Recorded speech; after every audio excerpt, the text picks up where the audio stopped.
म्हणजे कुठल्याही पक्षाला आपण राष्ट्रीय पक्ष असं म्हणू शकत नाही. तो दर्जा मिळवण्यासाठी ना फक्त लोकप्रियता पुरेशी नसते, त्यासाठी काही कडक नियम आणि अटी आहेत, ज्या पूर्ण कराव्याच लागतात.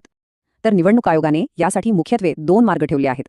एकतर तुम्ही मतांची टक्केवारी सिद्ध करा किंवा मग जिंकलेल्या जागांची संख्या दाखवा. चला, हे निकष जरा सोप्या भाषेत समजून घेऊ. पहिली अट अशी आहे की पक्षाला कमीत कमी 4 राज्यांमध्ये लोकसभा किंवा विधानसभा निवडणुकीत 6% मतं मिळवावी लागतात. आणि इतकंच नाही, तर त्याच वेळी लोकसभेत त्यांचे किमान 4 खासदारही निवडून आले पाहिजेत.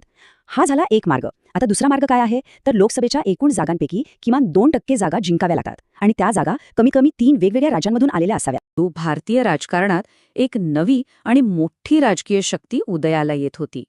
हे आहे कमळाचं चिन्ह, भारतीय जनता पक्षाचं, म्हणजेच भाजपचं.